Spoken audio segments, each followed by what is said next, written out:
देश का बजट देश के लोगों के हितों को ध्यान में रखकर ही बनाया जाता है। इसलिए इस बार निर्मला सीतारमण ने बजट को सप्तऋषि बजट कहा है। अब यह सप्तऋषि बजट क्या है, यह आपको समझना चाहिए। आकाश में सप्तऋषि तारामंडल आपने जरूर देखा होगा।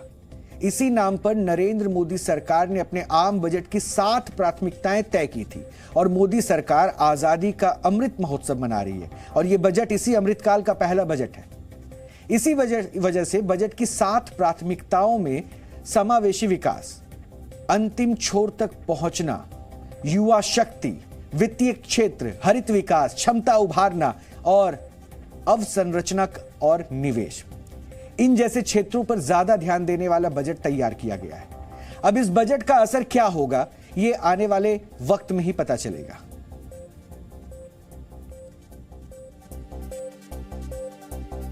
Priorities of this budget. The budget adopts the following 7 priorities. They complement each other and act as the Saptarishi guiding us through the Amritkal. Inclusive development, reaching the last mile, infrastructure and investment, unleashing the potential, green growth, youth power, and financial sector.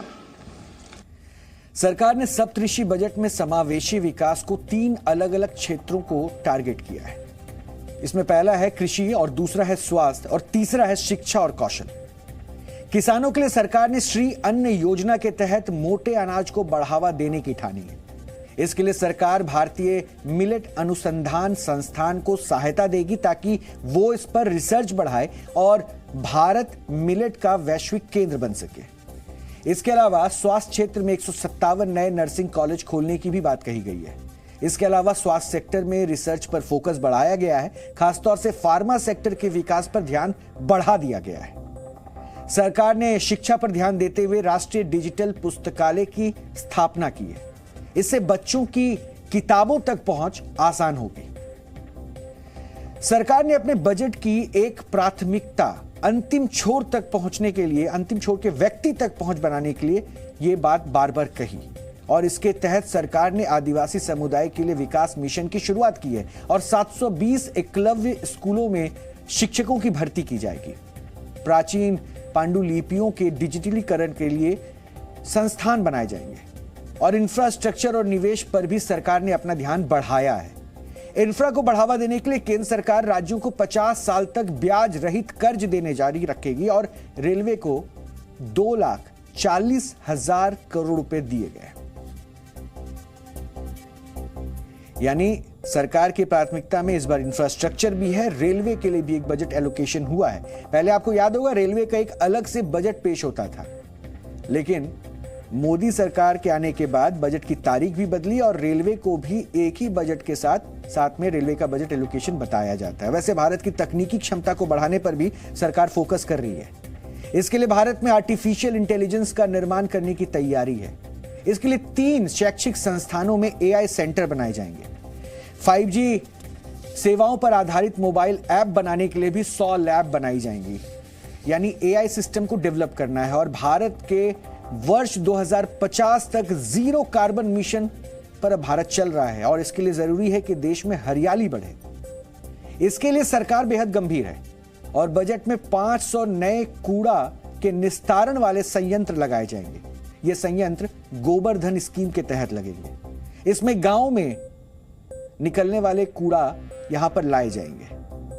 यानी सरकार ने अपने budget में युवाओं की जरूरतों और उनके भविष्य पर भी ध्यान दिया है। इसके तहत युवाओं को कोडिंग, आर्टिफिशियल इंटेलिजेंस, रोबोटिक्स और 3D तकनीक के पाठ्यक्रम भी पढ़ाए जाएंगे। इसके अलावा यूनिटी मॉल स्थापित किए जाने की बात भी कही गई और इस मॉल में इसमें देश के हर जिले में एक खास सामान लाया जाएगा। इसे हर राज्य में स्थापित करने की बात की जा रही है, हर जिले में स्थापित करने की बात की जा रही है और इसके तहत हस्तशिल्प को भी बढ़ावा देने की तैयारी की जा रही है। वैसे वित्तीय क्षेत्र में भी सरकार ने अपने बजट में लोगों को लाभ पहुंचाने की कोशिश की है। इसमें महिला सम्मान बचत पत्र लाने की बात कही गई है, जिसमें महिलाएं 2 लाख तक की राशि 2 साल तक के लिए जमा करने की सुविधा ले सकेंगी और सीनियर सिटीजन सेविंग स्कीम के तहत अब वरिष्ठ नागरिक 30 लाख रुपए तक सेविंग कर पाएंगे। वैसे प्रधानमंत्री नरेंद्र मोदी भी अपनी सरकार के इस नए बजट से काफी खुश नजर आए। उनके मुताबिक इस बार के बजट में मध्यम वर्ग का विशेष ध्यान रखा गया है। उनका इशारा इनकम टैक्स स्लैब में छूट की सीमा 7 लाख किए जाने को लेकर भी था। प्रधानमंत्री नरेंद्र मोदी ने कहा है कि बजट आज के आकांक्षी समाज, गांव, गरीब, किसान और मध्यम वर्ग के सपनों को पूरा करेगा।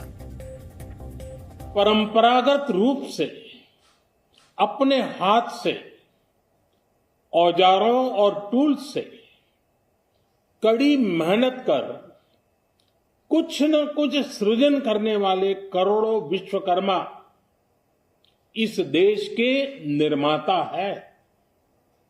लोहार, सुनार, कुम्हार, सुथार, मूर्तिकार, कारीगर, मिस्त्री, अनगिनत लोगों की बहुत बड़ी लंबी लिस्ट है। इन सभी विश्वकर्माओं की मेहनत और सृजन को देश इस बजट में पहली बार अनेक प्रोत्साहन योजना लेकर के आया है। ऐसे लोगों के लिए ट्रेनिंग, टेक्नोलॉजी, क्रेडिट और मार्केट सपोर्ट की व्यवस्था की गई है।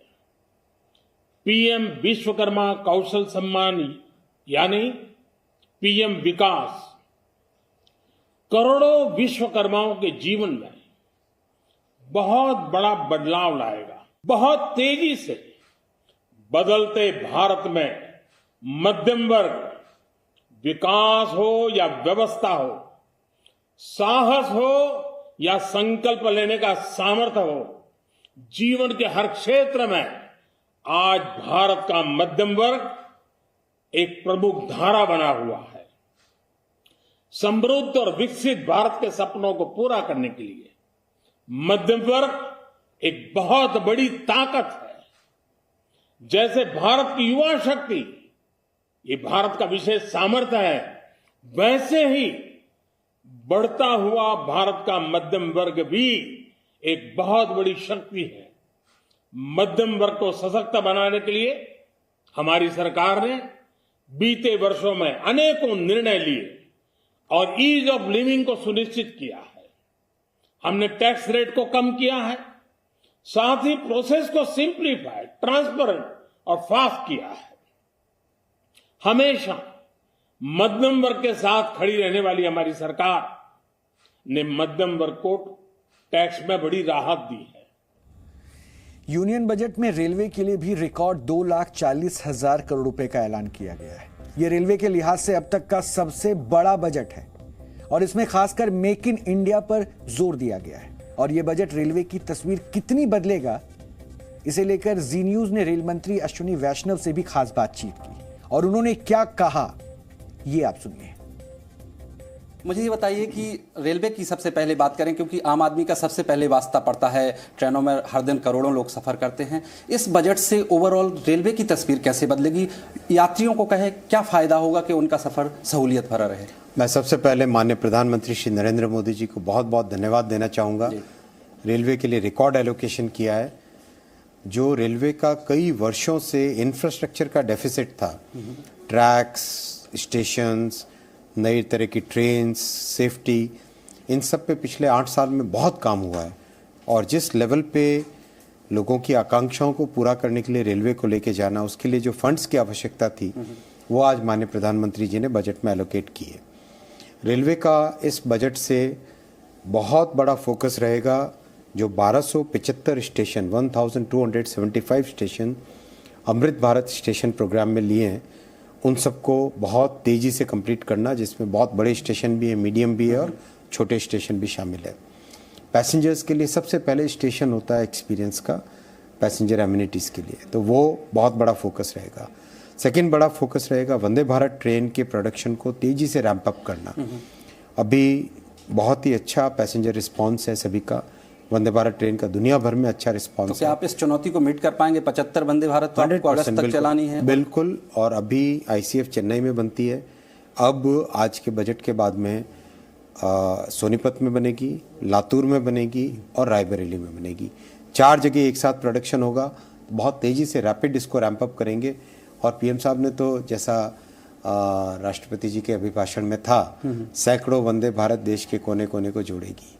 तो आज तो बहुत सारी वंदे भारत अनाउंस कर दी। तो डेफिनेटली वंदे भारत बहुत बड़ी सक्सेस है और उसको और रैंप अप किया जाएगा। साथ ही साथ रीजनल एरियाज़ के लिए, जैसे एक शहर है उसके आसपास 40-50 किलोमीटर की परिधि में और भी कई सारे छोटे शहर हैं, उस तरह की कनेक्टिविटी के लिए वंदे मेट्रो का डिज़ाइन किया जा रहा है, जो कि इस साल के मिडिल तक कंप्लीट होएगी। और जैसा बजट में कहा गया ग्रीन ग्रोथ, तो ग्रीन ग्रोथ के हिसाब से हाइड्रोजन ट्रेन का डेवलपमेंट हो रहा है। हाइड्रोजन ट्रेन दिसंबर 23 तक कंप्लीट होगी। अगेन भारत में डिज़ाइंड, पीएम साहब ने क्लियरली स्पष्ट कहा था कि भारत में ही डिज़ाइन होनी चाहिए, भारत में ही बननी चाहिए हाइड्रोजन ट्रेन। अभी विश्व में केवल 3 देश ऐसे हैं जिन्होंने हाइड्रोजन ट्रेन बनाई है, तो भारत उस कड़ी में चौथा देश। लेकिन जो वंदे मेट्रो ट्रेन है, क्या इससे किस तरह की इसकी तस्वीर होगी? क्या कहें कि दिल्ली के आसपास जो छोटे छोटे शहर हैं उनको कनेक्ट करेगी, इस तरह का इरादा है? वंदे मेट्रो एक बड़े शहर के आसपास के जितने छोटे शहर हैं उन सबको जोड़ने का माध्यम है। इसको रीजनल ट्रेन भी कहते हैं। इसमें बहुत मतलब करीब हर स्टेशन पे रुकने वाली होती है ये, और बहुत तेज़ी से एक्सेलरेशन पकड़ती है, तेज़ी से रुकती है।